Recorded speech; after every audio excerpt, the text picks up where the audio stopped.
And welcome back to another episode of Pokemon Knowledge. I'll tell you right now, I think I was wrong about a couple things, and I just wanted to talk about it in this video. But man, this Pokemon hobby right now is moving at crazier speeds that even I wasn't expecting. I made a video not too long ago.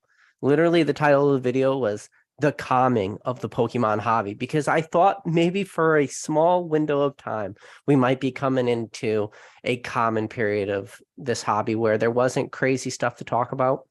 I was wrong. I'll be the first to admit it. I was wrong. The calming period is not here yet. I don't know when it's going to come. Hopefully it comes soon, but we're definitely not here yet. And, one of the big things I think about is like V-Star Universe is something I didn't talk about during that common, period of the video. And you know what? I am learning more and more how active people are in when it comes to super modern Japanese product. Listen, I've always been kind of like on the fence. I think it's a little bit too hard to navigate for most people, only because they don't have a true understanding of what the actual print run is, because you don't really know what's available in Japan. We could kind of take guesses and stuff. Really, everything we ever see is on the secondary market, especially the English market, and mainly eBay or Buy stuff like that. That's where you're going to see that product, but you can't get a true sense of like the pulse of that market. Oh my God, V-Star Universe is a great set. But even going into English now, and Pokemon Zenith and that specialty set, call it Sword and Shield set 12 and a half, or whatever you want to call it, that holiday set. Just today, at the time of recording this video, Pokemon Center put up their pre-orders for the Zenith, the like special collection boxes or specialty ETBs, whatever you want to call them, the Pokemon Center exclusive ones. It crashed the website. Not only did it crash the website, I haven't seen the Pokemon website crash like that since like Evolving Skies ETBs. It was crazy. You weren't able to log into your account. You weren't able to add stuff to your cart. You couldn't click on your cart. We all know that the Pokemon Center's website is trash. It's about as trash of a website you can get. But right now, that's unavailable. I don't know how many people got them. I don't know if bots are back. I was hoping that the days of Pokemon botting and not being able to get like restocks on Pokemon Center, I was hoping that was the thing of the past. Now, this can definitely be some FOMO. And one thing we now know about Pokemon Center exclusive ETBs, they're plentiful. Meaning, if you want a Pokemon Center exclusive ETB, you're gonna have your chance. And with the exception of like a couple of those ETBs, going back in time, like Chill and Rain, we never really saw reprints of them. Evolving Skies were probably the hardest of all the Pokemon Center ETBs to get. But, all the other specialty collection ones, especially like Celebrations, Pokemon Center ETBs, if you wanted them, you had a big enough window of time to get them. I don't think it's going to be any different about this, new set, the Pokemon Zenith, Pokemon Center exclusive. But my God, the demand for that was crazy. I tried to go on the website multiple times today, and it was just crash after crash after crash. It was the first time I wasn't blocked, but I couldn't add stuff to my cart. I couldn't do anything. And the only reason that could possibly happen is that people were flooding that site in order to pick up those. And this hobby it's constantly doing this. It's constantly proving me just wrong. Like every time, because I think one of the things we want to do more than any other is we always want to preach, one thing over all others, and that's to be patient and that to be calm. And we always, in a small way, we try to make the demand for Pokemon maybe appear, or maybe the demand to seem a little less, because we want to justify, and we always want to talk about this hobby with like this huge caution behind everything we say, where be very careful. Same thing with like the Charizard UPCs.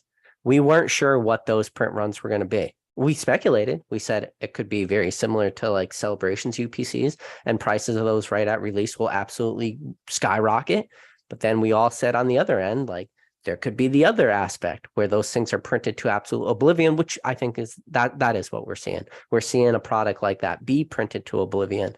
And one of the things I always get nervous about, and I talked about it in multiple videos now, is I'm always curious, like, how much money is really truly there in this market. Like how much money is in this buyer pool, how much modern product, how much set after set, release after release can this market truly like absorb.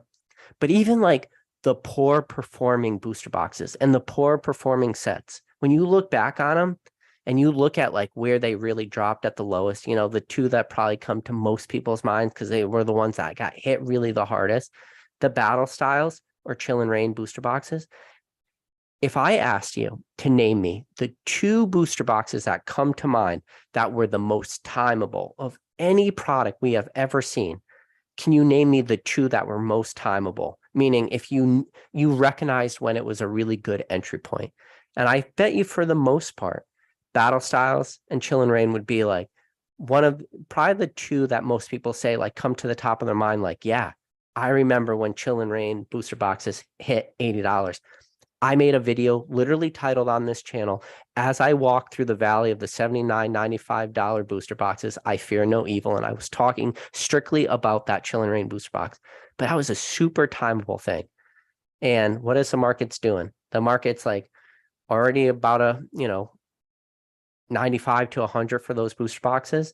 And I don't think we see reprints of those battle styles, Chill and Rain. So that market is forgiven.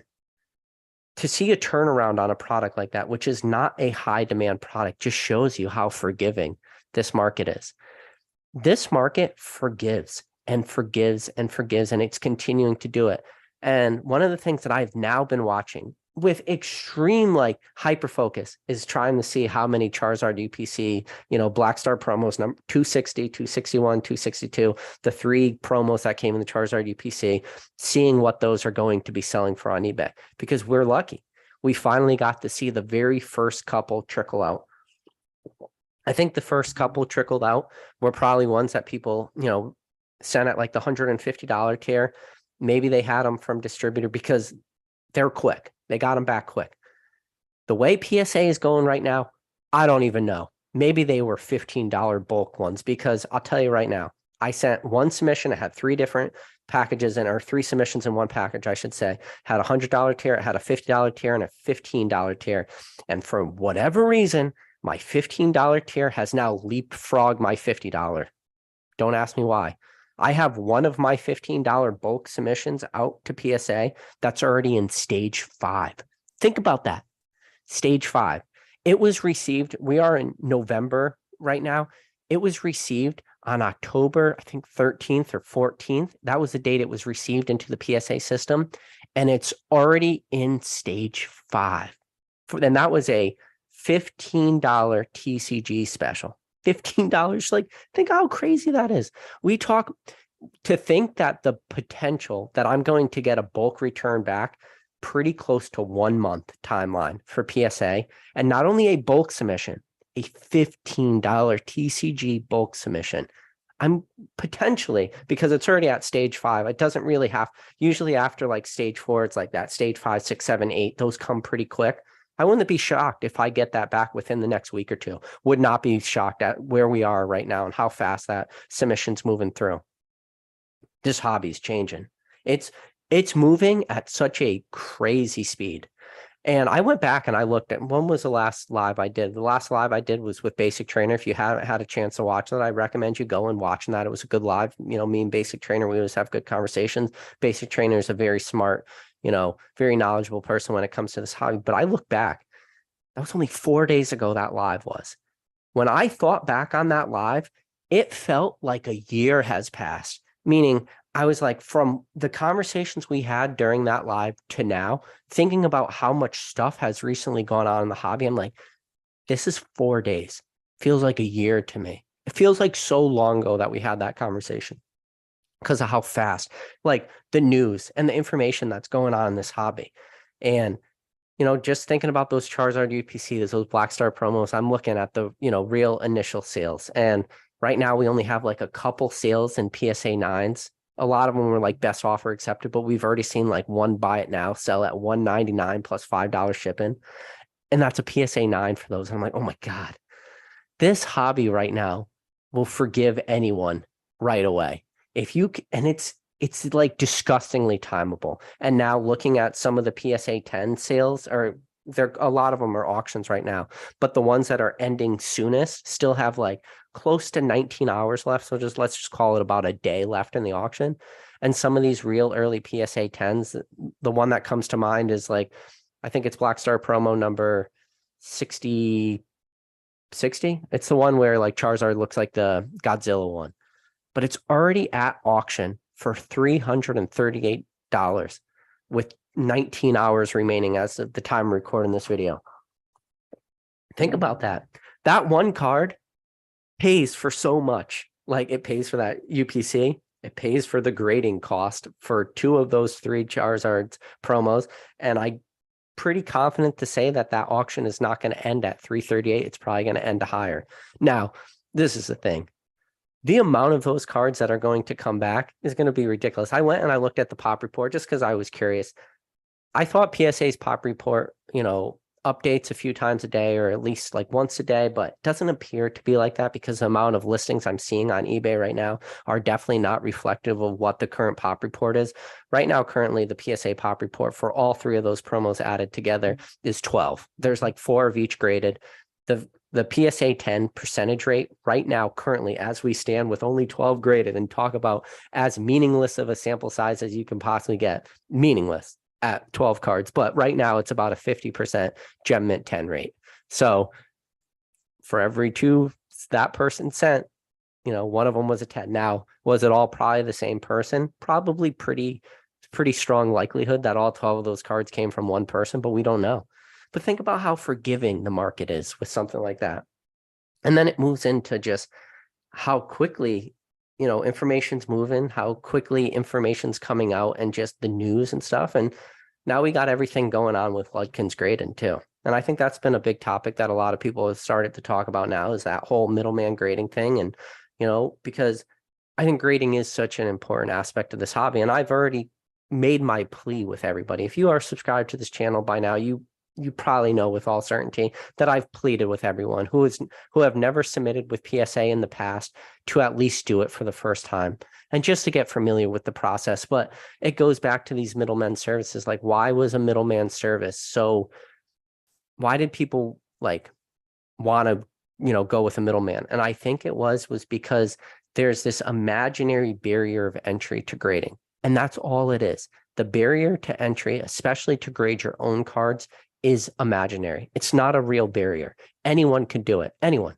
can go grade their own cards. It's super simple. And once people do it for the first time, it just becomes easier and easier. As soon as you get familiar with that PSA system, you're going to do it more and more. But now this is that whole luck and grading thing and what's going on. And there was so I don't know if Dan Catchmall Collectibles in the chat right now. Actually, I think he is. I see his name right now in the chat. Believe it or not, the person out of all the people in the world who made me start to really be worried about Ludkin's grading was Dan. And I love Dan. But I listened to Dan on one of his lives. I don't remember which one it was. It was probably like 1 or 2 lives back. A few people in the chat, or maybe it might have been even the podcast with him and Nick Old School Pokemon, the one, their Pokeflips podcast. But somebody brought up the question and they started asking Dan about Ludkin's grading.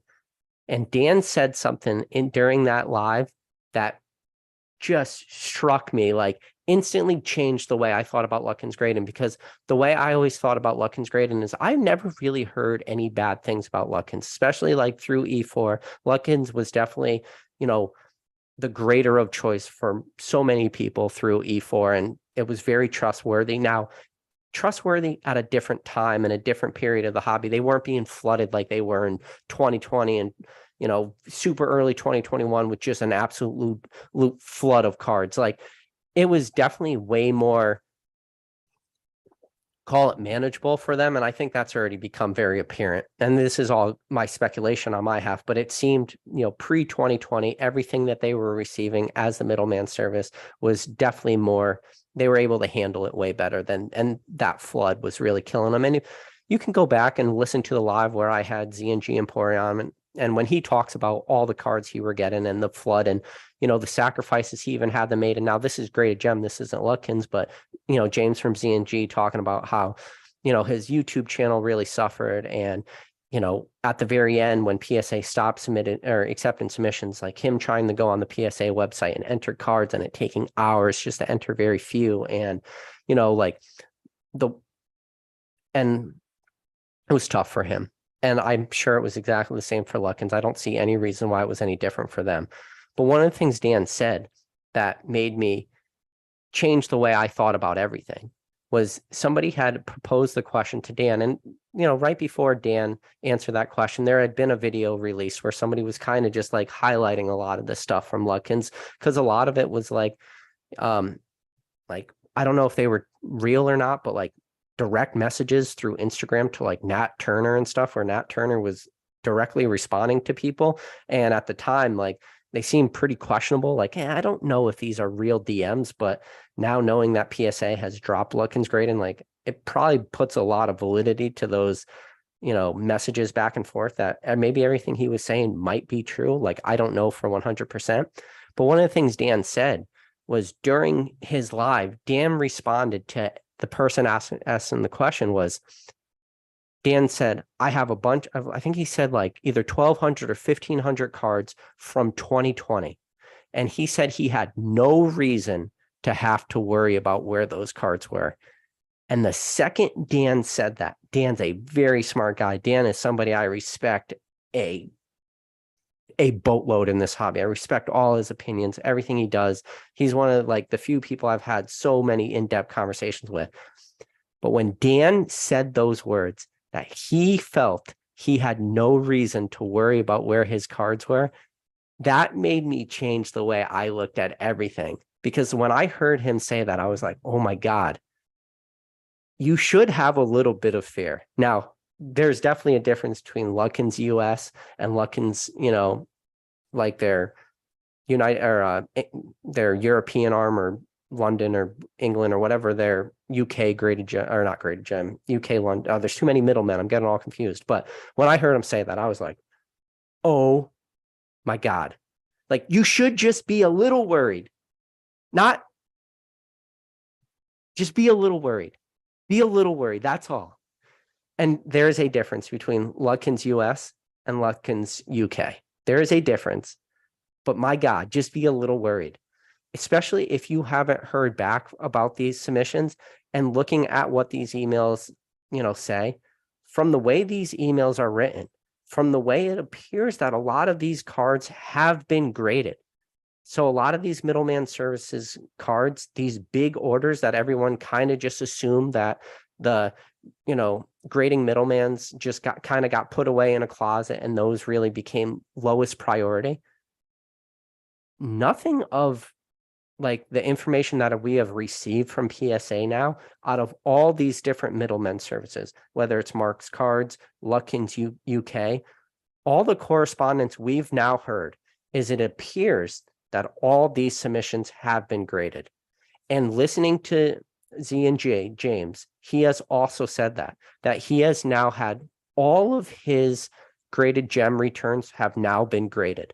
And all they're working on right now is just getting them out to the people. But they're already graded. So if you haven't heard anything after all this time from your 1,200 to 1,500 card order, I would be a little nervous.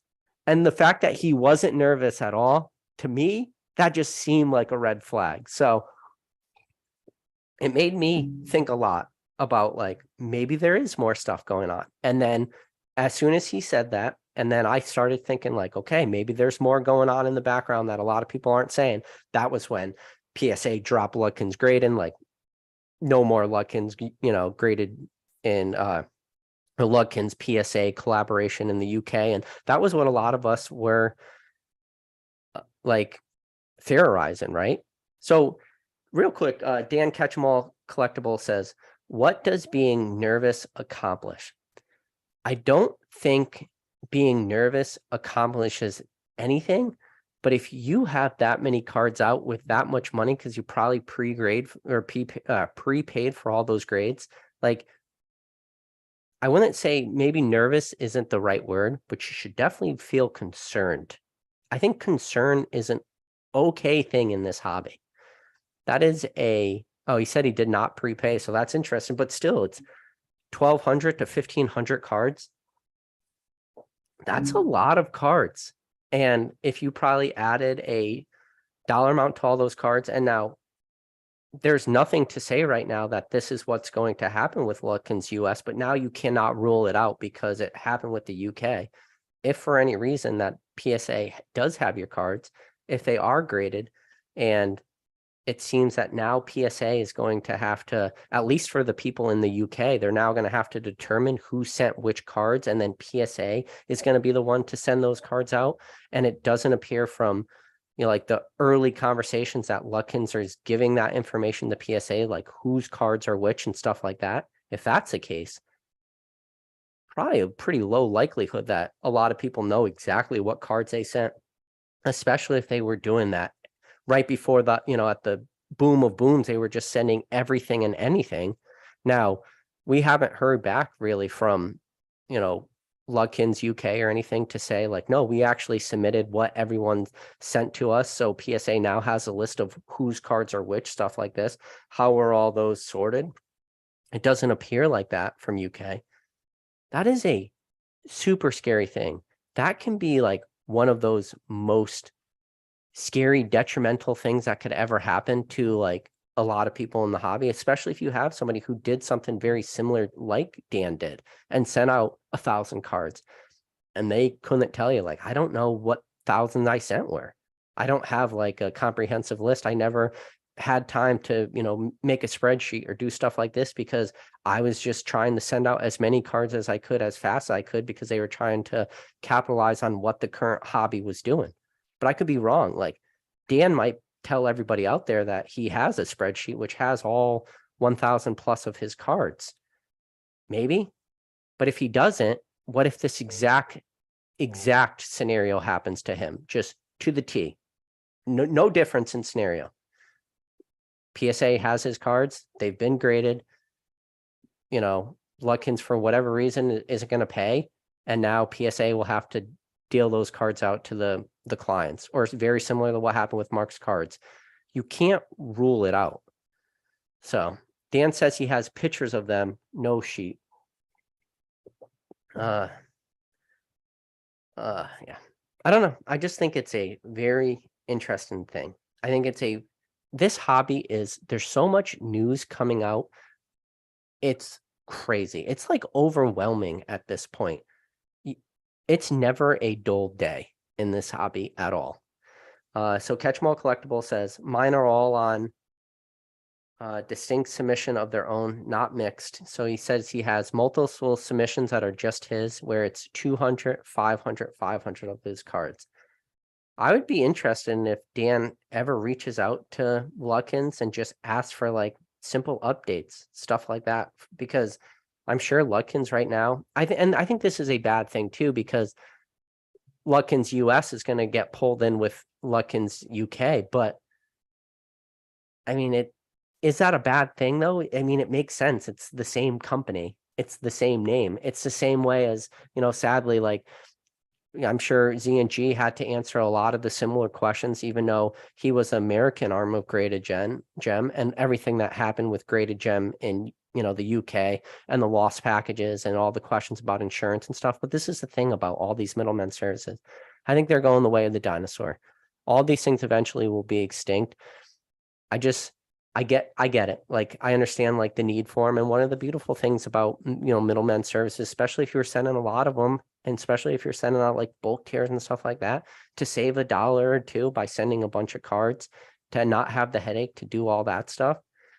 I think it made a lot of sense, but I just think that there's been so many things that have now happened, so many things that have been brought to light.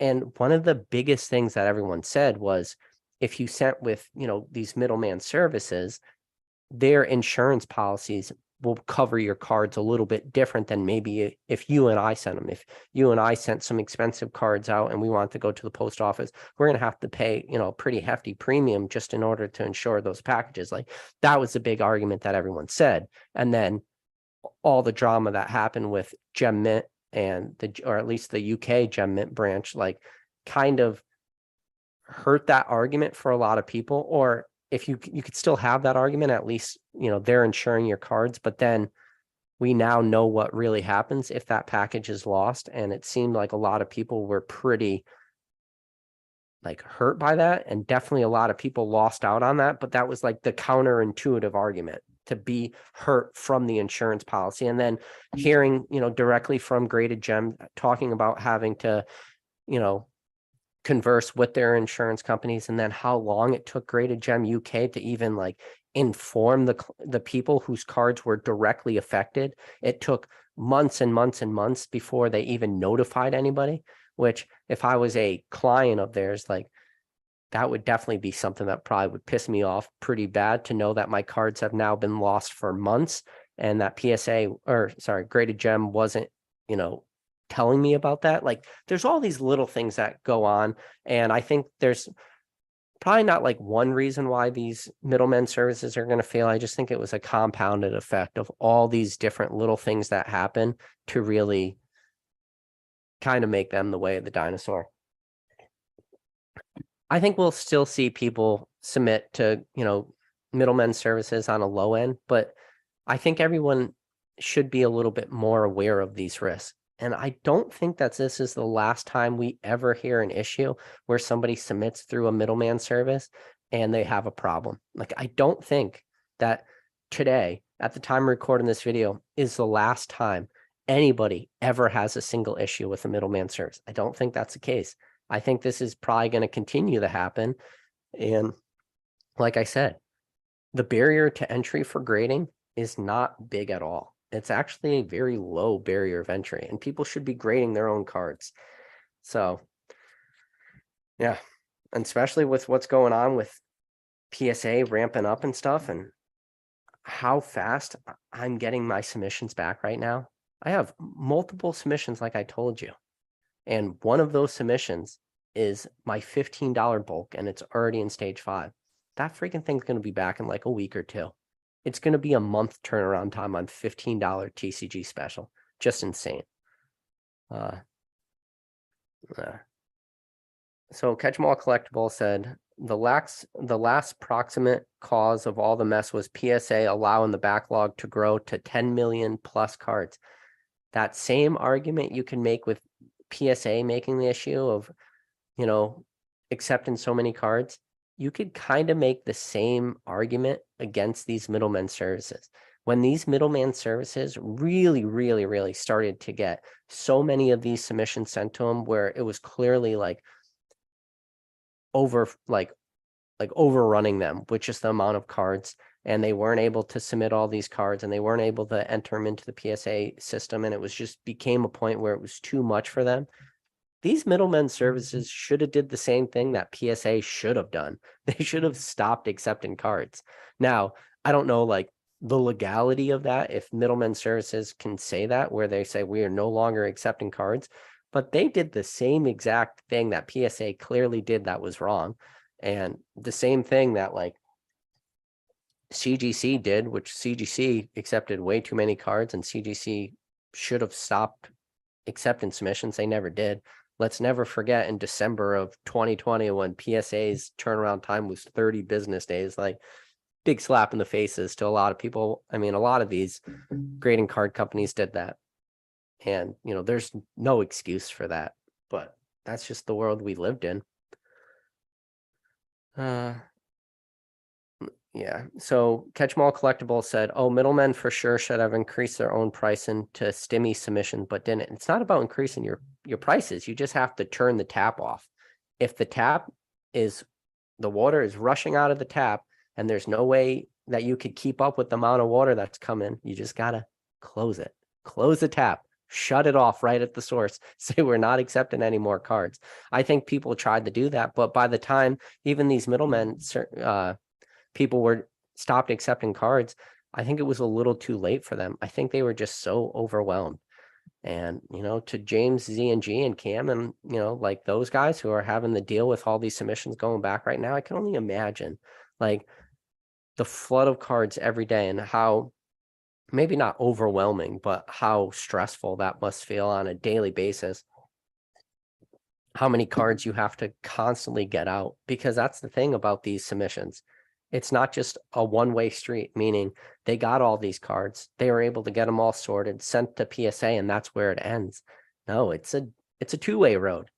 They would all come to them, they sent them all out, and now all those cards are coming back, and they got to send them out again. It is definitely a two-way road for these middlemen services, and they just couldn't keep up.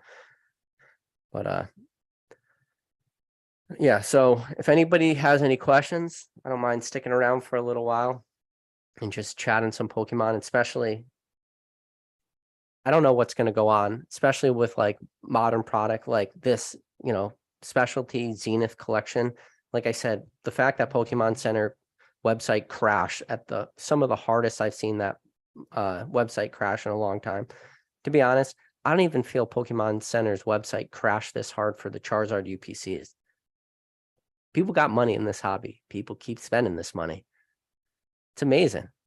And this is not a product that I think is going to be hard to find. I think this is going to be a readily available product. And, we're definitely going to run into this timeline too of Pokemon where you guys are going to start to see the deals again. I think we're already really seeing them, especially when it comes to like super modern product, like Silver Tempest, Football Pete on his eBay page was selling cases of 10, for $27 and change per ETB. So like $270 plus. That's a good price. $27 per ETB for the most current set. Those are good prices for people that do not. Now, if you have, like distributor, if you're able to get that price even cheaper, sure. I'm not going to do you have a direct agreement with distributors, you could get product cheaper. Like, I'm not going to do that argument. But for the 99.999% of people in this hobby who do not have direct relationship with distributors, to see somebody selling Silver Tempest ETBs for cases of 10 for $270, like, that's a good price. That is a good price. And the fact that we're seeing, booster boxes selling for right around that 90 to 105 right at release, that's a good buy. That's a good hobby. That's a strong market, especially if you want to look at like healthiness. Healthy hobbies is not booster boxes selling at 140, 160 right at release. That is not healthy. Healthy for us as collectors are that 90 to 105, and to see a lot of sales at those prices, because at that point it starts to create like floors and stuff like this. And then if you could ride it out, you find some low entry points, people really like liquidating product fast because for whatever reason, you could pick up booster boxes between that $90 to $100 mark. You got decent price points. Hopefully Pokemon doesn't decide to reprint too many products, absolutely crush prices. And then that could be like a nice, Pokemon's supposed to do this. This is what Pokemon price is supposed to do. Nice gradual increase. It's not supposed to be this massive like hills and valleys, which sadly in 2021, that's what we saw. But right now we're starting to see this slow uptick. And that's what you want to see, because that means the demand at least maybe is a little bit more organic. And then a lot of the people that have that product or want that product have already had multiple opportunities to acquire that. So you just want this, you don't want like these hills and valleys. And I think we are sort of moving out of that, which is great.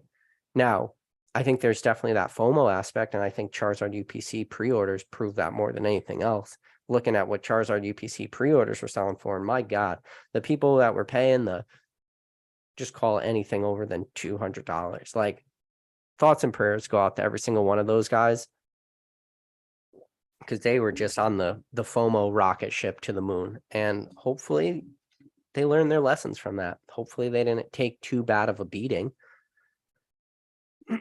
Let's see. So J Rob the collector said, PK, what do you collect at the moment? I'm collecting way too many things, J Rob, to really narrow it to one thing. But real quick, I do want to just make a quick shout out to Gem Mint Pokemon. If you guys are not subscribed to Gem Mint Pokemon, I definitely recommend you giving him a subscribe. As soon as this video is over, now that I'm thinking about it, I'll add a link to his YouTube channel. It's one of the most OG Pokemon channels on all of YouTube. But Gem Mint Pokemon did something extremely, extremely awesome. And he announced it to the world today. He finally completed his entire PSA 10 master set of all the WotC hollows. He was waiting on the Ampharos in a PSA 10. He finally got it. It was a pop one forever in the video. He said the only one was the only PSA 10 was being held by an Ampharos collector who just didn't want to sell it. Pop finally became a pop 2. He was able to finally pick that card up. I'm sure he spent a lot of money on it, but congratulations to Gem Mint. If he's out there, if he watches this video after the fact, or just understand that there's probably so many people currently in this hobby that are so happy for you. And I think it says so much about this community that you can have somebody like Gem Mint who has completed one of the hardest collection goals in this entire hobby. And to be honest, potentially one of the collection goals that may never really be reproduced, or if it is reproduced, it's not going to be some easy feat by anyone. And if anybody ever does recreate this collection goal, more likely than not, it will have to be the day that Gem Mint sells his.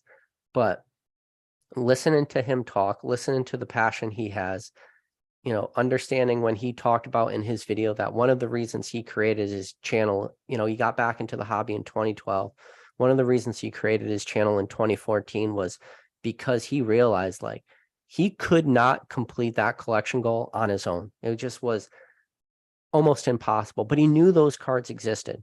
A lot of the cards that he needed, a lot of the cards he personally graded, he made some of those cards like into pop ones. Now, a lot of them are not really pop ones.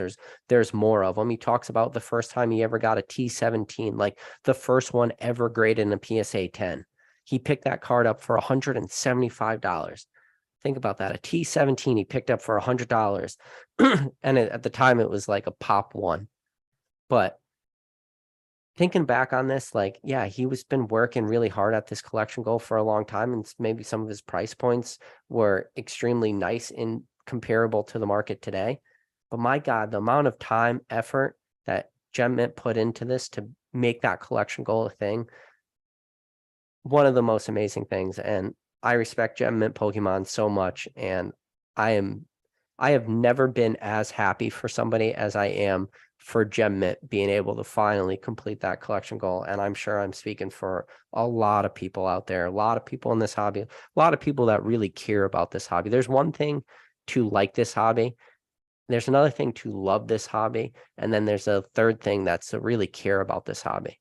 Because to care about this hobby means that this hobby, you want to see it continue to grow, and you want, a lot of times in this hobby, more often than not, you have like selfish goals sometimes, and that selfish goal can be to want to better yourself in this hobby. It's another thing when you truly care about this hobby and you love to see somebody else benefit themselves. And my God, I just can't say anything more. Like, I am so happy for Gem Mint to finally be able to complete that collection goal. And I know that's one that we've all been waiting for a long time. So appreciate I got a super chat from the card economist. He said, "What a bunch of nerds. Why would anybody invest in Pokemon cards? It's just cardboard." Laugh his ass off. Well, if you wanted to find a place where there's a lot of nerds who love Pokemon, then this is definitely the right area to be at. Anybody that listens to hour plus long, chats talking about Pokemon, talking about the ups and downs, the hills and valleys of Pokemon market. Like, yeah. But that's the thing. It's this hobby's something special, man. And the hobby by itself is nothing. It's a combination of so many things. It is the hobby, but it is the cards, it is the artwork, it is the chase, it is the history, it is the nostalgia, but it's the community more than anything else. And that community, that final factor, that's the X factor, is the community. That's what transcends Pokemon above all things for me. And I think the sooner people learn that, and the sooner people could really start to, dive deep into this and really like experience that community aspect of it, I think this hobby grows exponential once that point happens. And I've already started to witness that happen, especially, in the last 2 years, seeing like new communities pop up almost on a daily basis, super, super engaged collectors, super engaged investors. And whatever people want to call themselves that day. Like, this hobby is something else, and it's freaking fascinating. And one thing I'm also noting, I think there was a little time in this hobby where maybe the hobby fractured a little bit. There was the stonk dogs and the scalpers and everything was costing too much money. There was no product on the shelves, and there was like these little fractures. Like, imagine like rocks, like fractures, right? And there's all these fractures, and the hobby started to break off in all these little sections. But now I think we're definitely seeing like a consolidation phase in this hobby where that community aspect is really ramping up. And I was able to witness it real time in person, seeing what was going on at like Denver Collecticon and stuff like that, and just seeing like the engagement that this little niche of our hobby has. And it's definitely like crazy right now. So John Paladine said, I just want the community to thrive and everyone to have a fair chance to obtain whatever it is their dream of. Scammers, gatekeepers, thieves, scumbags need to be weeded out of the root. And I think that's happening. I think there is only so long that you could have people in this hobby, do malicious things until like true intentions always come out. Because I've talked about this on other lives, like there's only one person in the history of the world who is undefeated, and that is Father Time. Given enough time, everybody's true intentions come out. And it's just a matter of time. Like, you always have your, nefarious players, stuff like that. But given enough time, like, people's true colors come out. And I think one person that's highlighting that better than anybody else is, Rattle. Like Rattle Pokemon, his channel is constantly exposing like scammers, shady things. Think about like some of his more recent videos, especially talking about like what's going on with some of these whatnot people. And he's able to use his platform to educate people, and like these nefarious people, like expose them for what they are. And, is it bad to like always run people out of this hobby like that pitchfork mob mentality, sort of something out of like a Frankenstein movie where like the mob goes after people? It's only ever good if those people are truly bad. And that's the thing. And those truly bad people in this hobby, they're going to run themselves out of the hobby. Meaning, if you're not a total piece of shit, you're probably going to do fine in the long term in this hobby. Just don't be a piece of shit. So like, don't dig your own grave. So, but yeah, that's the answer, John's question. Jesus Gutierrez was saying it's a good thing we have cheap booster boxes right now. It is a good thing. And we have a lot of cheap booster boxes right now, especially when you look at a lot of Sword and Shield booster boxes. The only ones that have kind of really gone up are, your super early ones like Sword and Shield base, Rebel Clash. Those are, kind of like prices that if you wanted a Sword and Shield base booster box or you wanted a Rebel Clash booster box, you had your chances. But like, even now, Darkness Ablaze, Vivid Voltage, Battle Styles, Chill and Rain, Fusion Strike, like there's a lot of sets right there. All those booster boxes, very affordable. And then even like the super new sets like Astral Radiance. God, I can't even think of all the sets. Astral Radiance, Silver Tempest, and Lost Origins. Like, those are all very, cheap booster boxes. The only two modern booster boxes that are a little more pricey are Brilliant Stars, which I think booster boxes are creeping up to like the 160 mark, and then that extreme outlier, which is Evolving Skies. But with the exception of those two, now both those booster boxes, Brilliant Stars and Evolving Skies, do not rule out, potentials for reprints for both those sets. And honestly, me personally, I think that the set that has the highest likelihood of those two as being reprinted is Evolving Skies. And that is crazy to say because Evolving Skies just got a reprint. Like, the set that has been reprinted most recently was Evolving Skies. And it's probably going to be the set to get reprinted again. Is it a chance that Brilliant Stars sees another reprint because those booster boxes are creeping up to 160?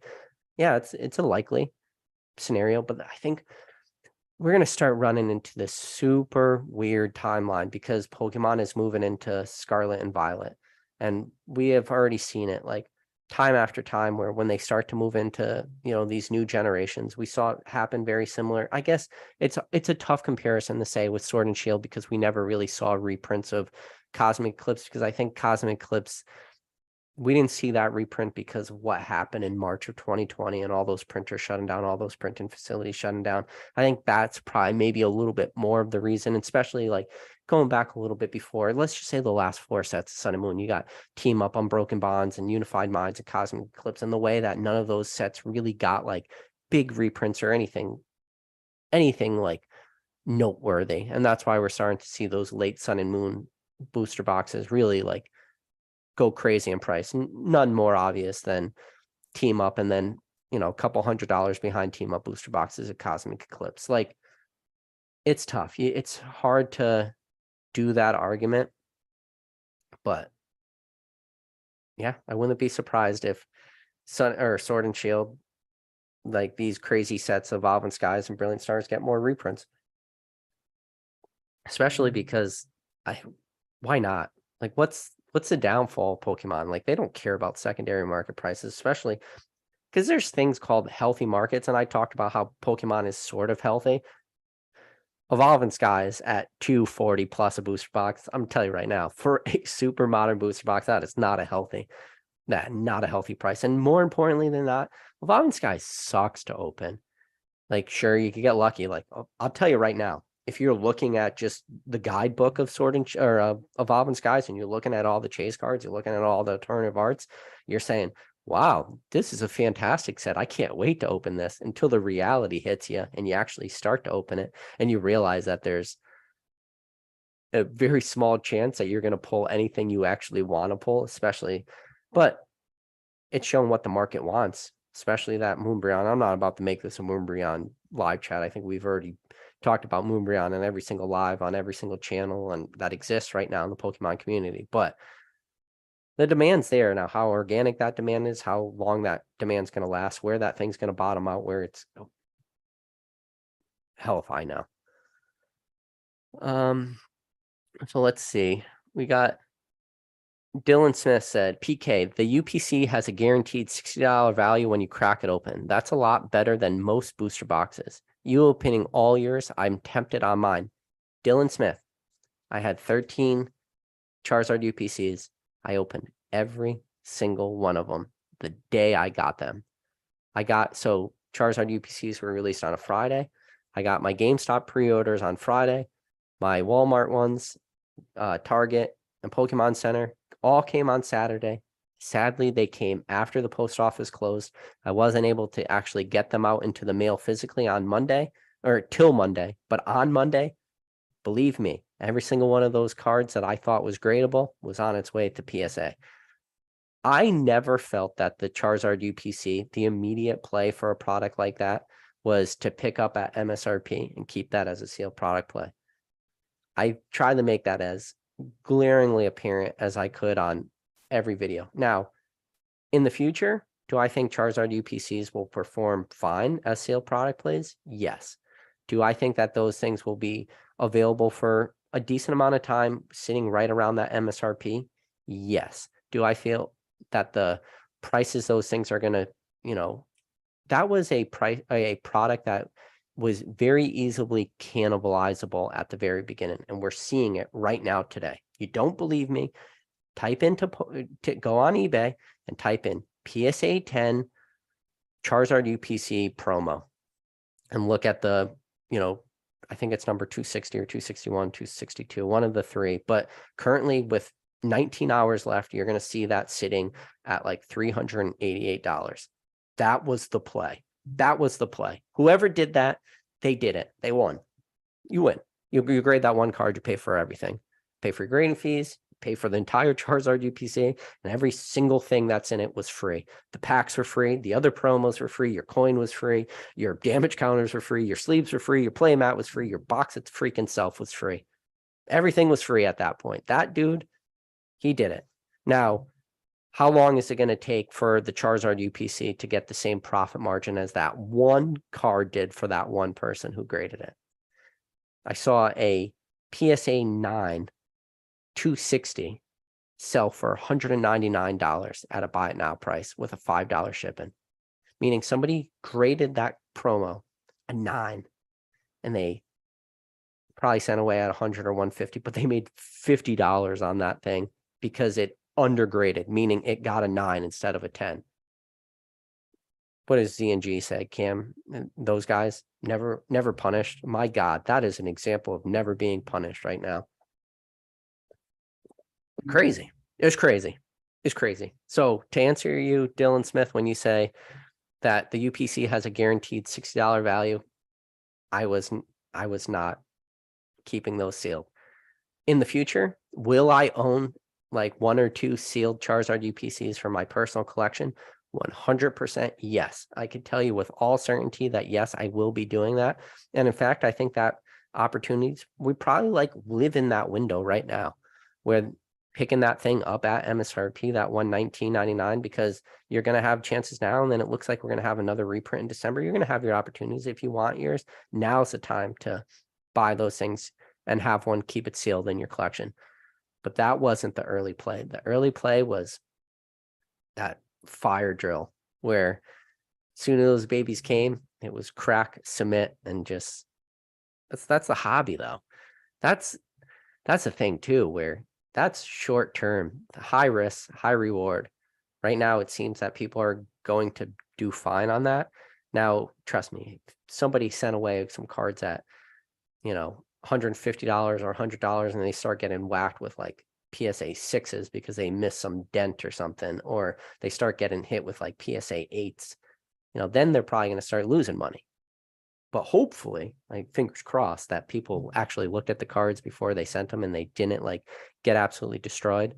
And like I said, PSA pop report for the Charizard UPC promos it's so new right now that we only see like 12 in the total population with all 3 of those promos added up, 4 of each.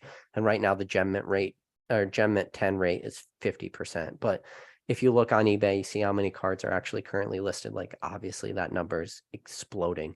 And that will be those promos when the dust settles and all things are said and done, and the last card of that's ever graded, whether that's 20 or 30 years from now, there's going to be tens of thousands of those cards in the PSA pop report. I think so. Right now, the number 1 graded card in the entire PSA pop report is Charizard V promo from Champion's Path. Like that is the number 1 graded card of all time. And then the number 2 graded card of all time is just the regular Charizard Holo from base set. But I would not be surprised if these 3 promos give that Charizard V a run for its money with the pop report. That's how many of these things are going to sell. That's why it's a very small window of time, meaning don't grade that thing at $100, get a 10, and then say, I'm going to put this in my personal collection. Like, don't do that. Please don't do that.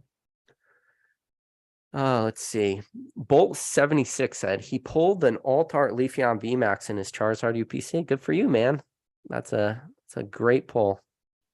Anytime you're pulling alternative arts and anything, that's a great pull. Everybody was saying like Charizard UPCs have bad pull rates. I just laugh at stuff like that. Like, trust me, that's there's no way Pokemon is pumping out that many of those things, and then they're like somehow strategically putting in poor hits. So Millennium Vintage says people who say Evolving Skies isn't getting reprinted is either crazy or doesn't know how much modern rotation works for TCG. I'm on your side, Millennium. I definitely agree with you that Evolving Skies has an extremely high likelihood of being reprinted. Jumbo Fit says, I'd rather see a reprint of Brilliant Stars over Evolving Skies, though. I'm okay with either one. I wouldn't be surprised if we get reprints of both, to be honest. But if I had to pick one of the two, which one is more likely, I would lean with Evolving Skies. The only problem is that we haven't seen that real true reprint of Brilliant Stars.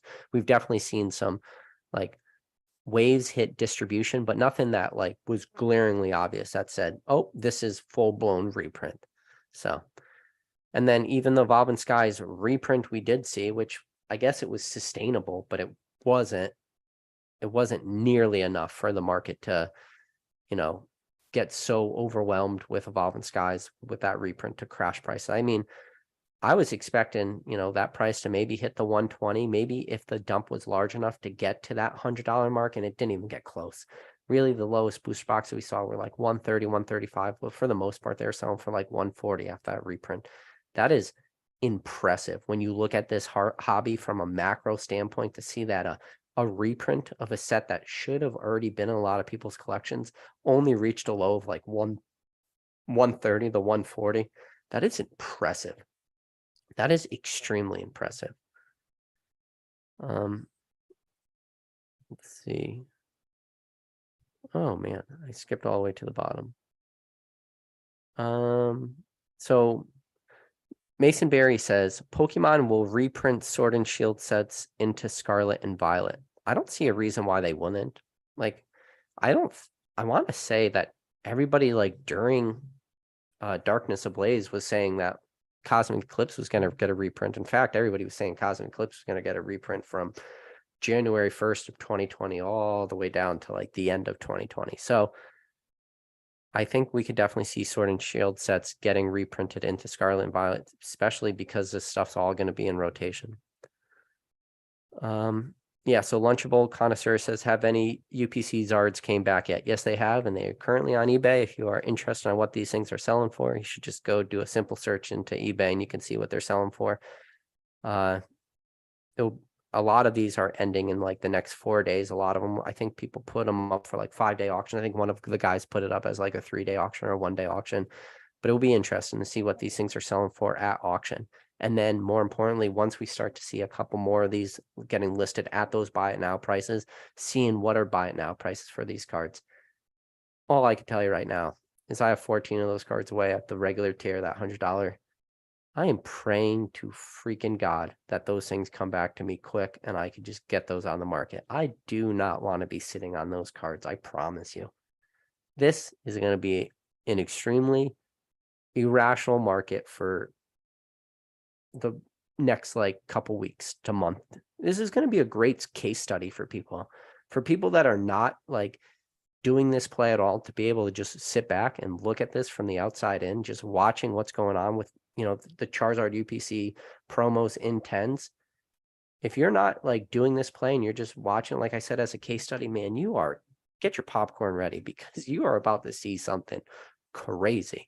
And you're about to see some of the most ridiculous high risk like plays that people are going to do, and we might see the fastest race to a bottom that we've ever seen on a card. I also said the same thing about Special Delivery Charizard. I thought that we would see like a race to the bottom on Special Delivery Charizard, but I'll tell you right now, I'm about a week or two away from getting a $15 submission back that has a bunch of Special Delivery Charizards in it, and that thing in a PSA 9 is selling for like $80 right now. That's how crazy this market is. A card that I'm now going to have gotten for free and graded for $15 is going to be potentially selling, assuming this, I don't get a 10 and I get a 9, is going to sell for $80. Like,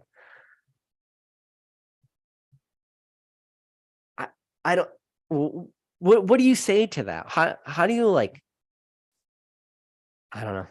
I saw a 7 sell the other day again for like $70. So this hobby is so forgiving. It will change someday, right? Like that's, I think, I hope, I pray. I don't know. Alex says, if you're just looking at the chase cards, it's a fantastic set. Sounds like Modern in a nutshell. Well put, Alex. John Paolone said, the reality is not everyone could have every card, but that's a good thing because it creates demand and gives certain cards major value that in turn keeps us hunting, all buying. Yeah. I can't disagree with that. I mean, that is, I'll tell you what, we talk a lot about Pokemon and we talk a lot about like print runs, and we don't know print runs. We speculate on all this stuff. Like there's no way for us to truly know.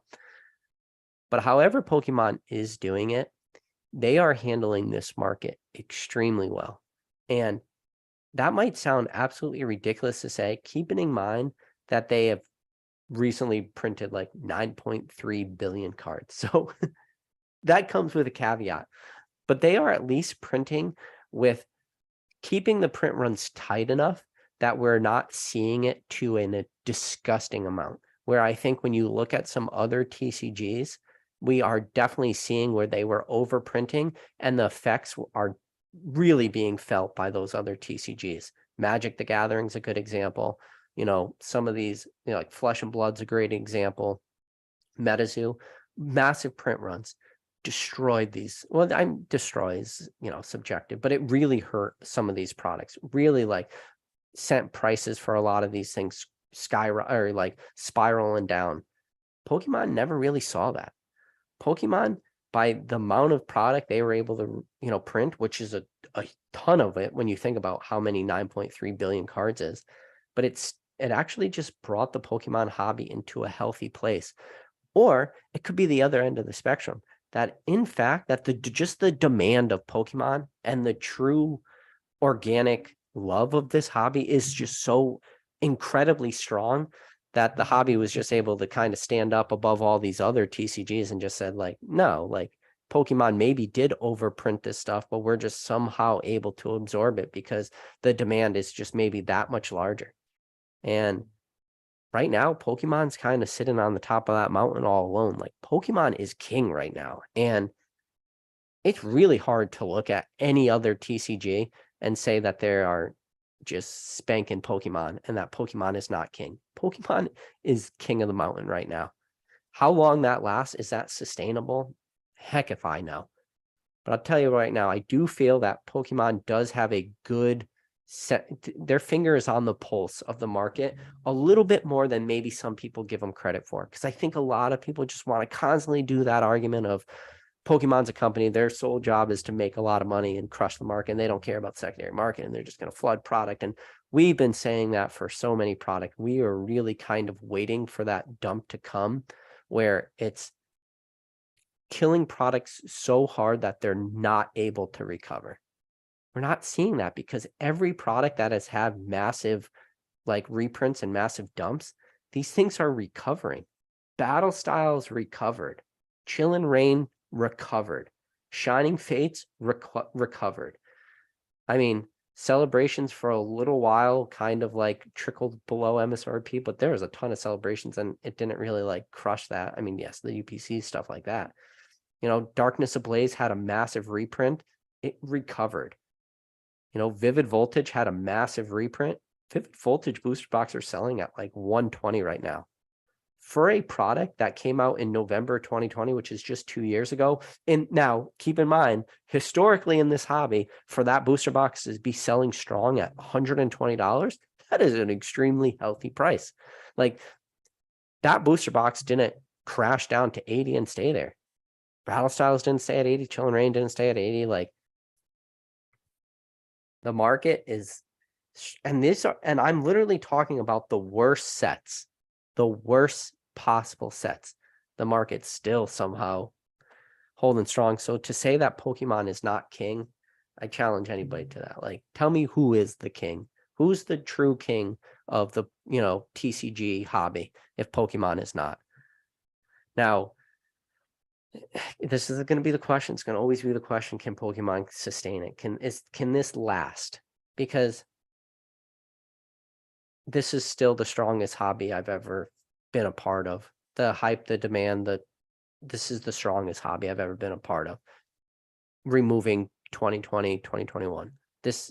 You compare 2022, you put 2022 up against every single year in the history of the hobby, with maybe the exception of 99, 2020, and 2021. You put 2022 and you have it go head to head with any other year in the history of this hobby. 2022 is a monster. It's like unbeatable.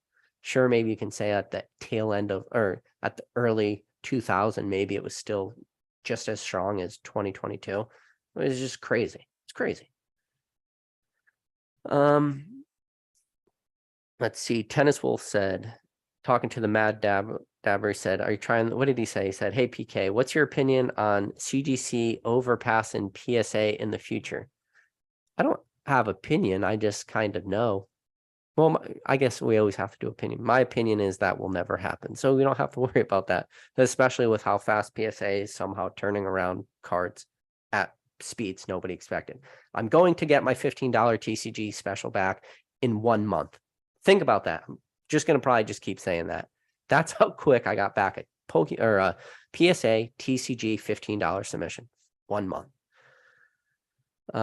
Thrifty TCG says they have 4 months before Scarlet and Violet set even comes out, so they have a lot of time to turn on the printers. Also, Evolutions packs were in everything in Sun and Moon, and we're still getting Cosmic. Yeah, that is that is a great point. Sun and Moon packs. Well, Evolving Skies were in everything forever. Throughout all of Sun and Moon, everything had Evolving Skies. It's the same way I felt about like when you go back to, gotta go back to like early XY stuff. But like I felt like everything always had like Next Destiny packs in it. Then everything had Plasma Blast packs in it. So like those were the, I mean, I guess now we're going back to black and white, but that's early XY, like Next Destinies, I just felt like was in everything.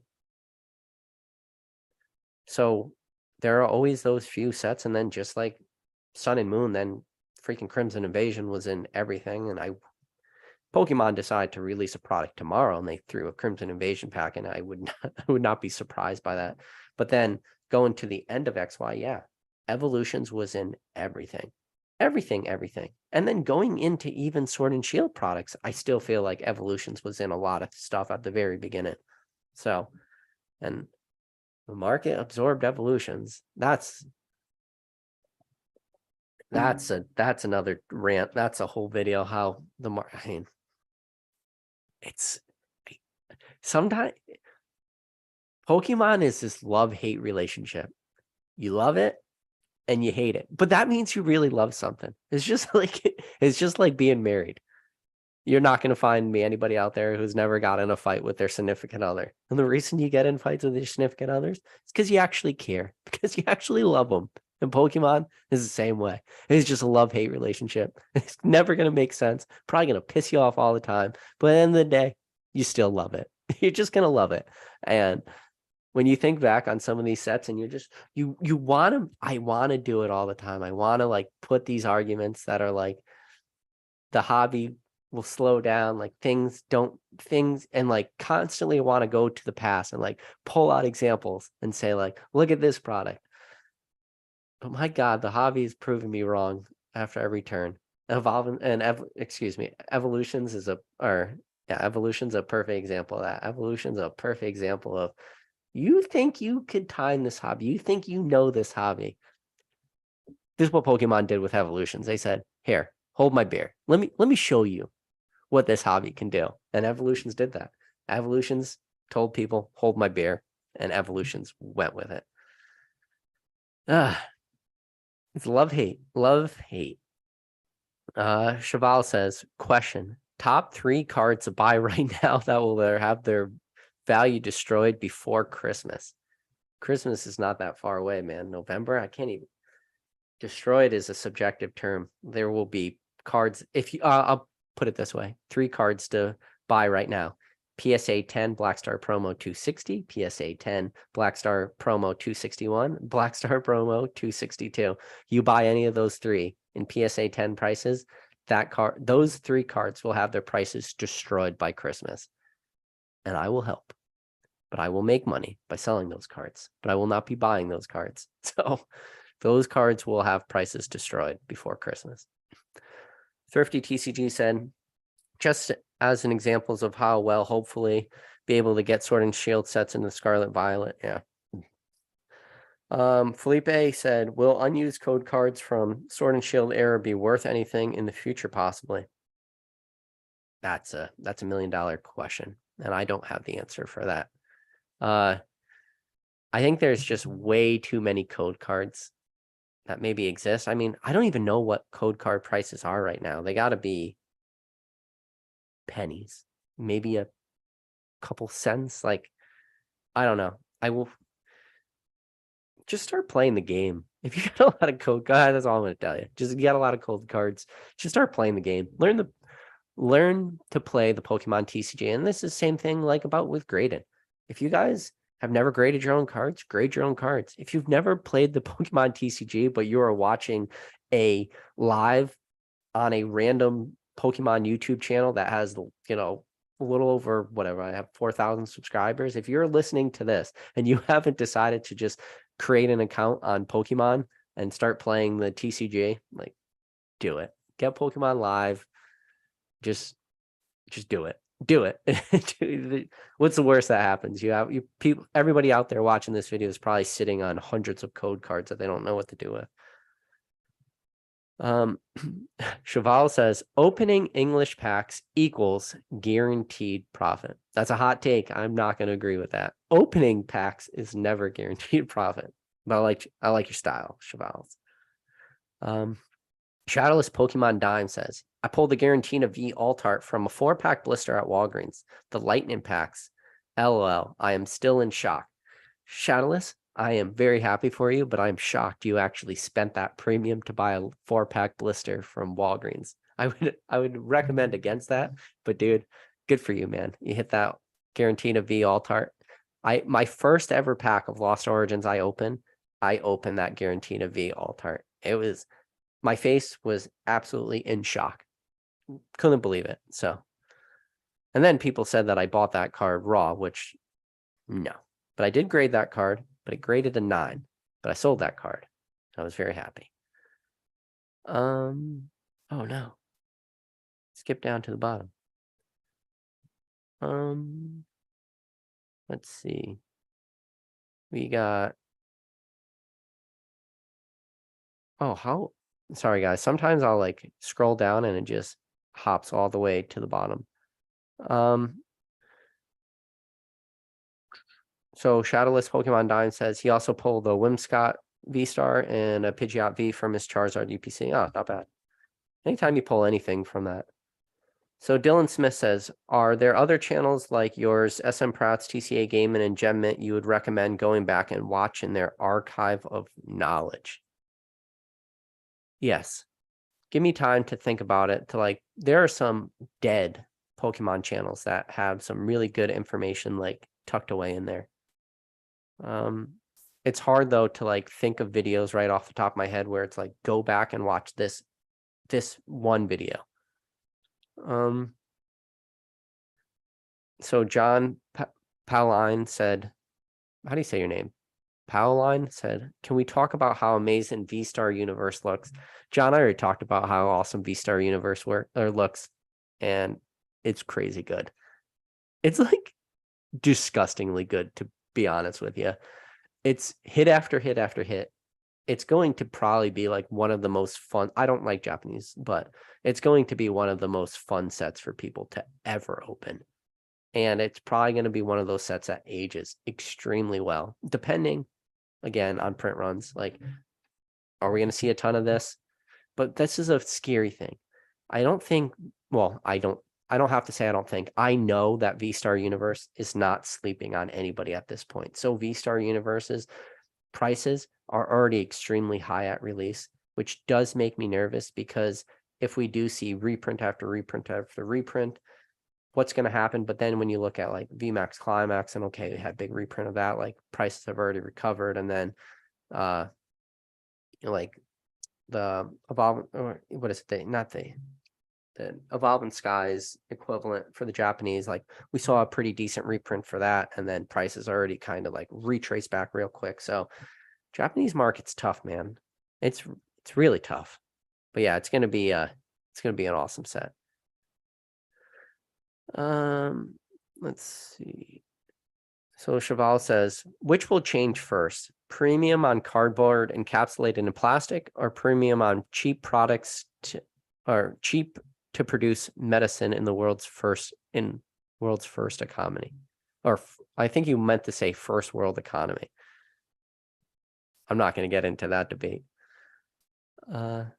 Ivan the Mad Dabbler said, hey PK, what will the special delivery Bidoof do over the next 5 years? It's probably not going to do that bad, as it might sound crazy to say. Maybe we get real lucky. Pokemon Center just says, oh, by the way, we're just going to do some special 3-pack premium where you get the special delivery Pikachu, you get the special delivery Bidoof, you get the special delivery Charizard. It comes in a little Pokemon Center exclusive product. I think the chance of that happening is 0, but let's just say that does happen.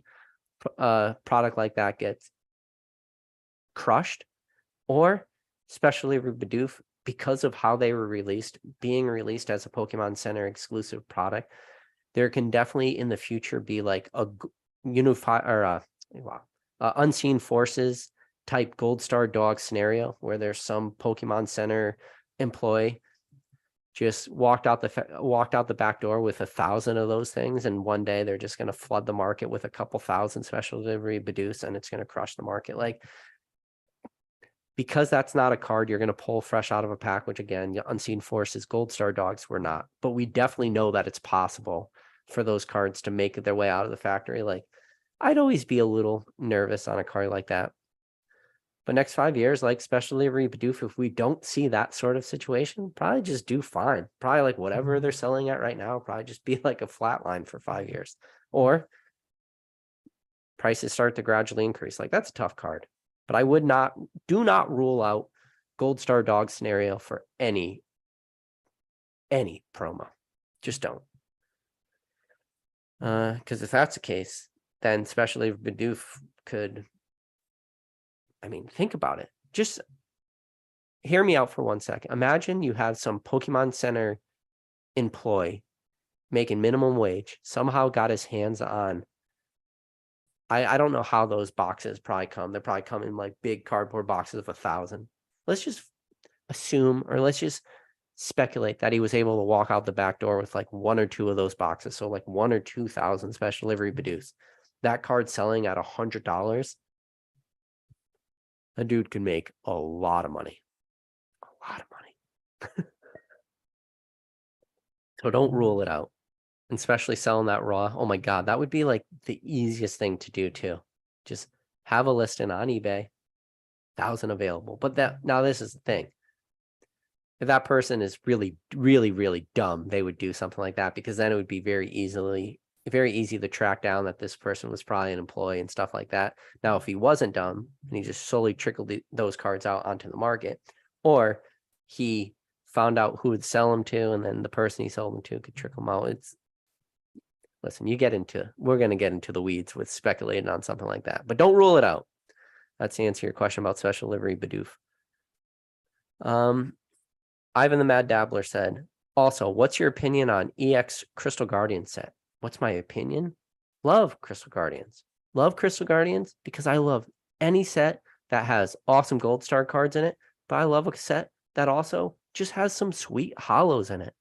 You know, the crystal, or like just the regular hollow, like the Charizard hollow or the Blastoise with the gold border, both that card in hollow and reverse hollow. I love me some Crystal Guardians. Love it.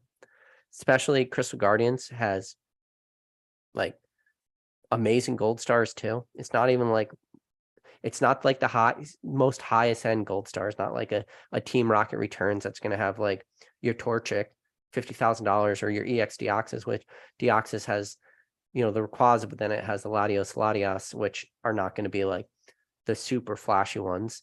Or I guess, you know, you're not like the Reggies, like a Delta species, you know, where then you got the Reggies, which is like a low end, but like Crystal Guardians, all around, solid set. I don't know why you asked that question, but I liked it. Let's see. Mew Gilly said, saw some Astro Radiance card quality, look and feel terrible, like completely different. Quality is key. Listen, all modern Pokemon cards, the quality does not feel the same as like, you know, vintage stuff. Just the card stock, the feel of it, it's different. All modern promos, with the exception of textured cards, I will tell you right now, textured cards, they feel premium. They are definitely Pokemon did a really good job with textured cards. Dougie Fresh said, PK, where's the purple energy? I think the purple energy is on its way to Professor Oak, potentially. I know last person that had it was Swami. So hopefully we see that thing. It's been a couple months. Swami, come on. So Warriors Dynasty Part 2 said PSA is king no matter what. I think the market's kind of saying that is true. At least right now, the market's saying that. So John said, look at the leak for V-Star Universe and you'll see clear as day that Pokemon is absolutely paying attention to what the community wants. They were paying attention, but we're going to have this conversation a million times from today till the end of the world. How is Pokemon going to keep one-upping themselves? They just keep doing it.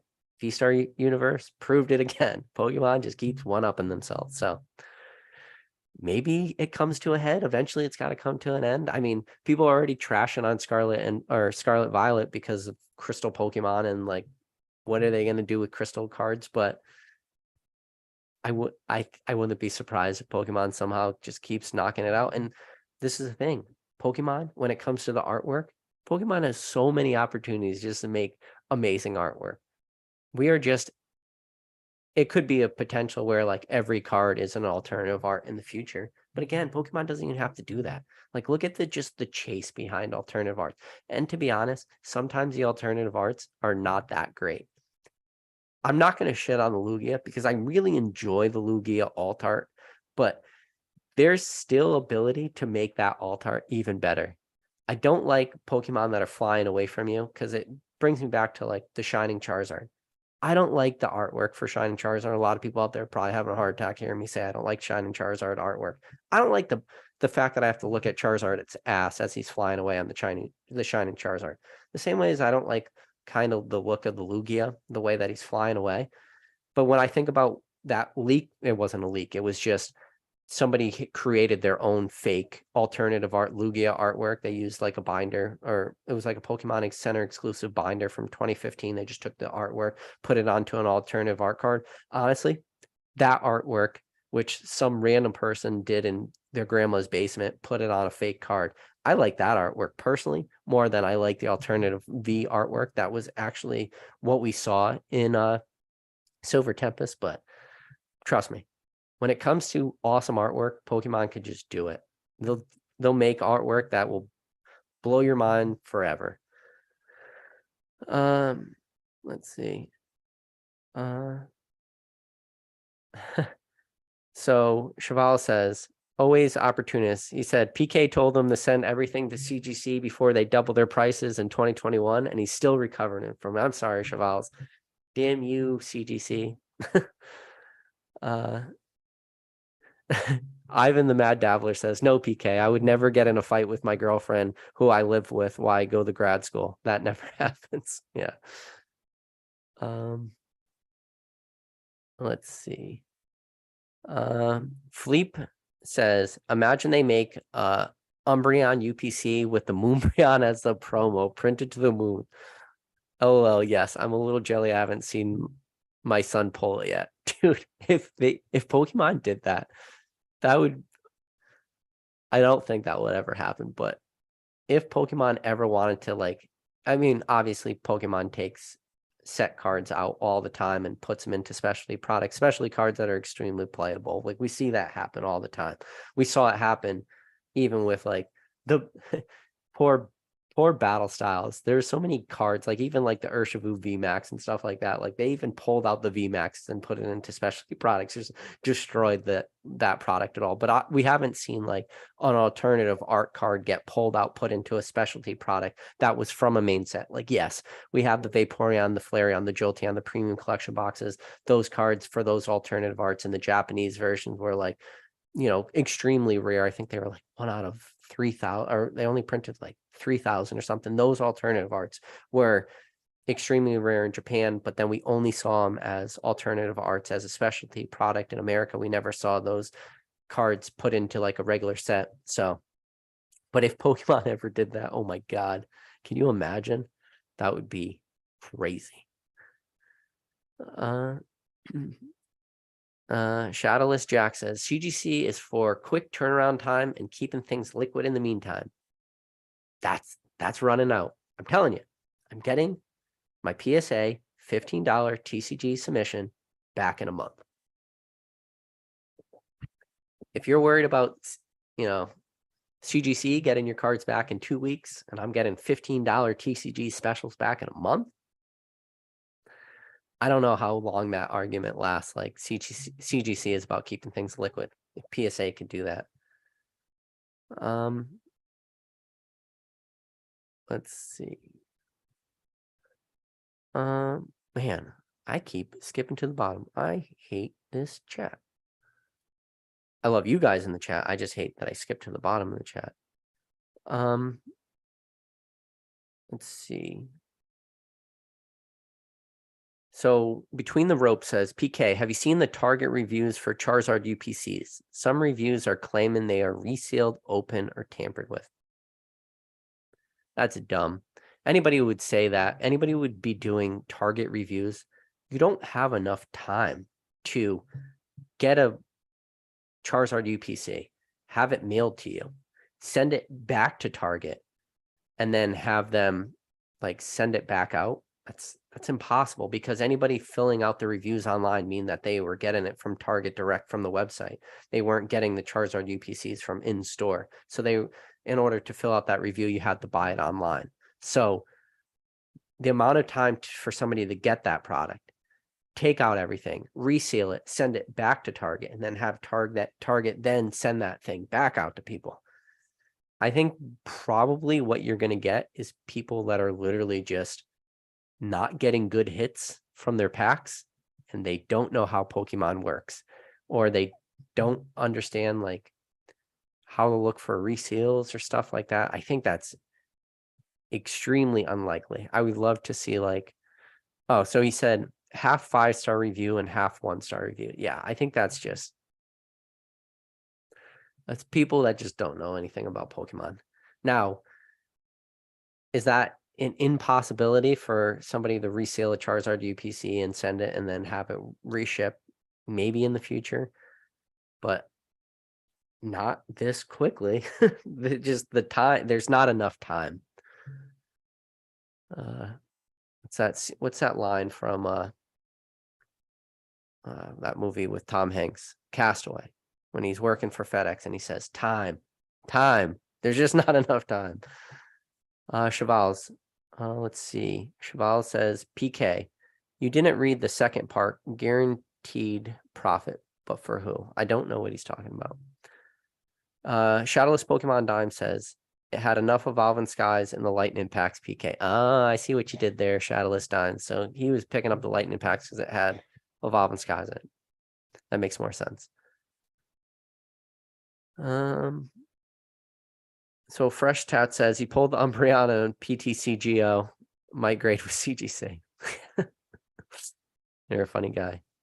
That will be the future though, when we start grading, online cards. Let's see. Cheval says, at PK, how many cases of V-Star Universe will you acquire? I will acquire 0, and I will continue to acquire 0 Japanese product. Just stay away from it. It's just not for me. I got way too many plays going on in the English market. Maybe in the future, but nah. I got no plans. So Brick Z and Block says, when the next podcast with Rattle and Coltrane Orion, I need the bookmark that. So it's going to be scheduled for sometime at the end of this month, probably, but we don't have anything written in stone yet. So Felipe said, PK, he received the jumbo card from Coltrane Orion and PokeRev, gifting it to his son for Christmas, even though he low-key wants to keep it, and he's going to freak out that it's something from PokeRev. Yeah, man, no problem. So I know Felipe won the jumbo signed card that CTR or Coltrane Orion and PokeRev signed, and then who I forget who won the blister. I don't even remember who won the blister, but yeah, whoever got the blister also received that too. So, Warriors Dynasty Part 2 said the reverse art is crazy. Oh wait, he's talking about EX Delta species maybe. Shadowless Pokemon Dime says, I love EX Era. Behind e-reader sets, EX Era, and all the Delta species hollows are amazing. Speaking to the choir, man. I love me some EX. I love me some e-reader. You name it. Those are the cards I go after. Especially, I love like the EX series sets that have the names on the reverse hollows. Like, beautiful. And then even like I love the reverse hollows for like Legend Maker and stuff like that, where you have all the fighting or the different fighting symbols and psychic and lightning energies in the background. Like, beautiful cards. Let's see. Have you Think Forward says, have you ever considered collecting sealed booster packs and collecting all variants? I do have a sealed booster pack collection, is definitely nowhere near like complete or anything like that. Now, as for collecting all variants, that is a very tough thing to do, probably because you won't even know all variants, with the exception of like the super obvious variants like Australian print, red Pokemon jungle packs and stuff like that. When you start talking about variants, like even like super modern Sword and Shield packs, like you have some packs that don't have like the hollow foil to the packs, and they're more like matted. They're still shiny, they're just matted, they're not super shiny. So there's even variants on like super modern product. So that's a really tough one to do. Or you can go on the most extreme highest end. You could do like what Rusty TCA Gaming is doing and getting all variants of like jungle booster boxes, which is the most ridiculous collecting goal ever. I mean, I think Rusty's up to 6 or 7 different jungle booster box variants. Think about that. There's a lot of people in this chat would probably kill to own one jungle booster box. My man Rusty is collecting jungle booster box variants. That is a ridiculous collection goal. So Catch 'em all collectible says he checked the Target reviews and one person was claiming that LL. Some were cut by box cutters, was most of what. Oh, so it sounds like everybody was just doing a sealed product plays, and yeah. I mean, that happens all the time. They just cut right over the top. And the way those Charizard UPCs, it's going to be cut across, like the way they're laying in the box. It's going to be cut right over the top of them. So yeah, I can see why people were getting mad about that. Fresh Tat says he's put in his PTCG Moonbreon on the blockchain. There you go. You turn that Moonbreon into an NFT.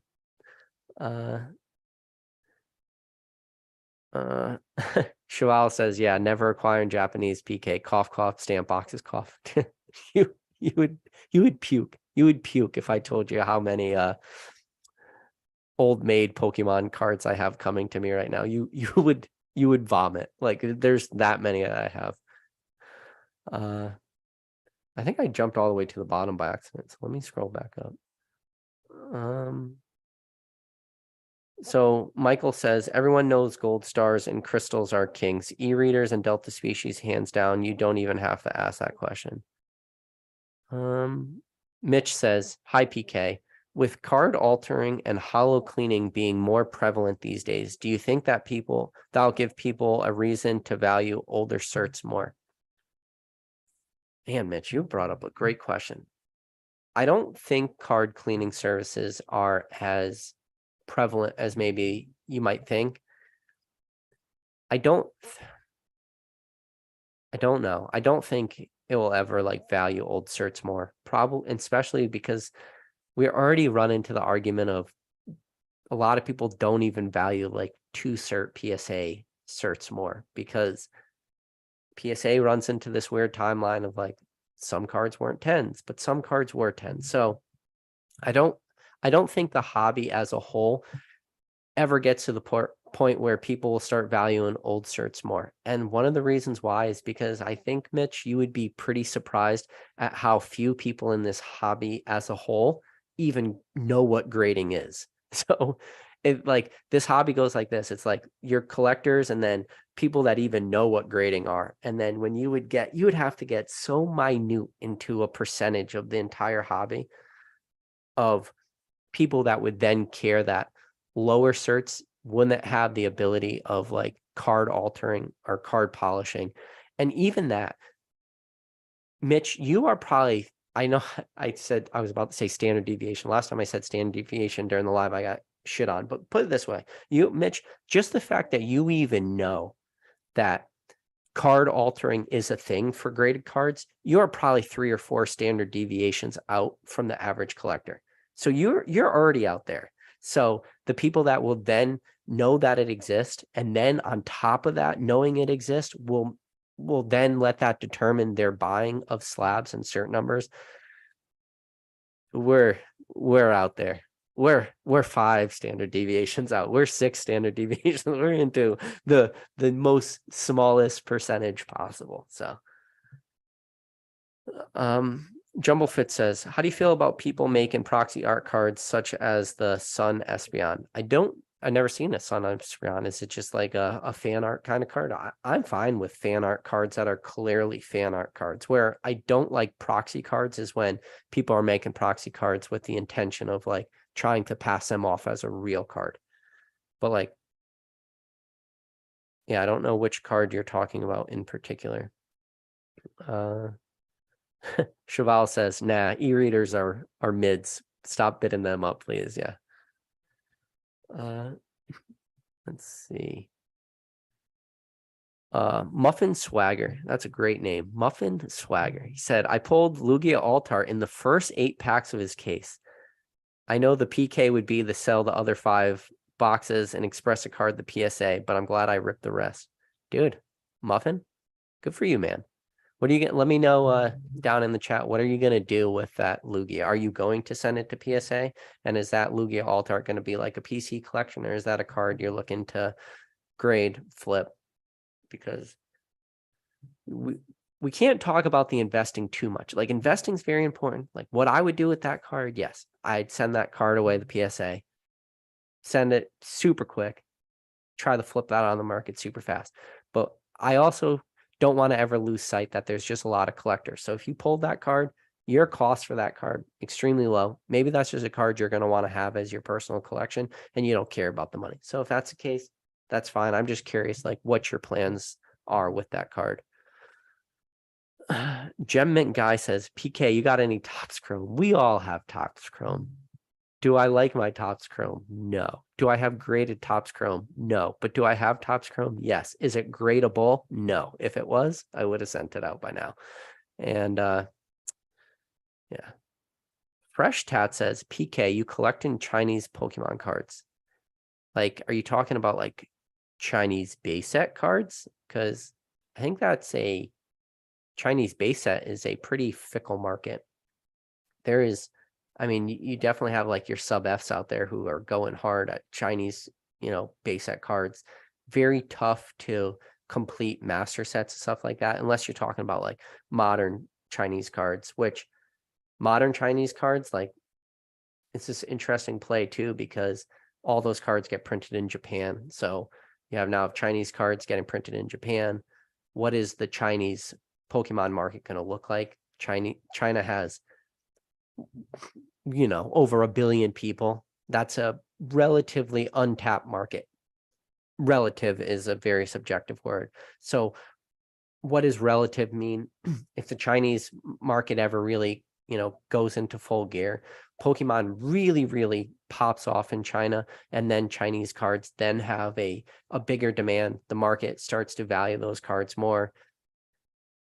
We're really going into the niches now of like speculating on Chinese cards. So, but right now you can pick up a lot of like pretty cheap Chinese booster boxes, assuming that Chinese booster boxes are real. Now you get into a whole nother conversation of if Chinese Pokemon cards do become a really, really popular thing, the amount of fakes that could come out will be crazy. Because it's especially identifying fake cards, it will be even tougher for people to identify fake cards that aren't in the English language. Because like an English card, there's a couple things you're going to do. You're going to just tell by cardstock. You're going to tell by that, carbon layer in between. You're going to be able to tell about like the texture, the feel. But one of the things you could easily identify with English cards, or even the same as Japanese cards, is you can just look at it from a distance and see the color of a card like that. Or for English cards, one of the big dead giveaways is fonts, spacing between letters, like identifying misspelled words and stuff like that. Like those are the super obvious plays you can do with English cards. When it comes to Chinese cards and a card that's going to clearly be in a different language that you're not going to be able to read, you will never be able to like identify those sort of like clear mistakes where that Chinese card could say whatever they want and you just wouldn't be able to read it. So it does add one little bit of a layer that I don't think like people really talk about that much. But Chinese cards, they're cheap right now. It's the same thing as there was like a little while where everybody like started stonking out on like Korean Pokemon cards. I don't know. It's like one day nobody was talking about Korean cards and everybody was talking about Korean cards. I think it's going to be probably the same thing with Chinese cards for a little while. Nobody talks about Chinese cards. Then all of a sudden everybody talks about Chinese cards. Price points are really low. There was a while on PWCC, you could pick up like Chinese booster boxes for super modern sets for, I don't know, somebody had a huge dump of them. They're selling for like $30, $40 a piece for a booster box on PWCC. You pick up one of them, and Alex says, how much are Chinese booster boxes going for? I don't know the exact prices, but you could look on, you could look. I don't want to quote prices, but like I said, the ones that were selling on PWCC, but I can't think of what set they were. They were a Sun and Moon set. I want to say like Chinese Unbroken Bond cards or something, but they were selling between like $30 and $40 a booster box. That's PWCC. Cheval says, there are some rich Chinese whales buying tons of high-end cards right now for different reasons. If they ever start buying slabs massively there, we're all retiring younger than planned. Yep. That will be amazing if you could have that 1 billion, people market. So Zard Lurkin says, hey, PK, Lurkin, but big fan. Appreciate you, Zard.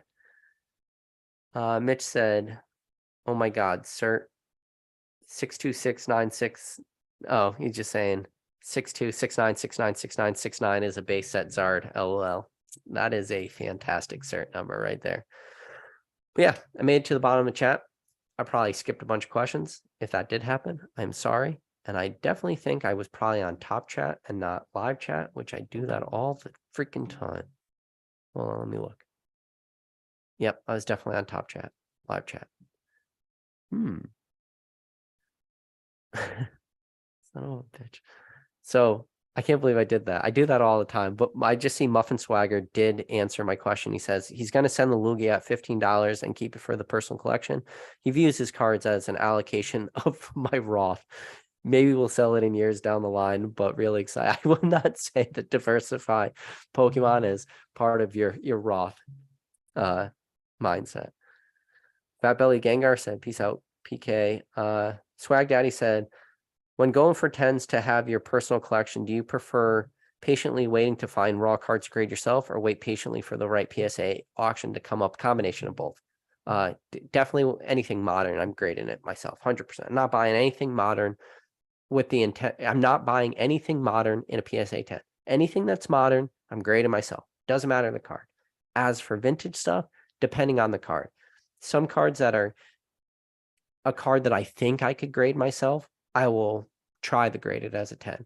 A card that I think I have, little to no chance of grading myself in a 10, then yes, I will pick it up because it's already graded in a 10, because that's just an impossibility sometimes. But all right, guys, I appreciate that. Whoa, this chat went for an hour and 43 minutes. Appreciate you guys sticking around, but that rant went on for a while. All right, guys. Appreciate every single one of you guys. If you do me one favor before you guys all log off, just go down below, see that like button, hit the like button. That's all I ask. I don't ask you guys for anything on this channel except for just to hit that like button. And if you're not subscribed for whatever reason, hit that subscribe button. And if you do like these lives and you do want to join a stream, just hit that bell notification. So anytime I do go live, at least you'll be notified and you'll be able to join in on the real chats or real-time chats. But otherwise, you can just always catch the replay. But for every single one of you guys out there, I'll catch you on the next video.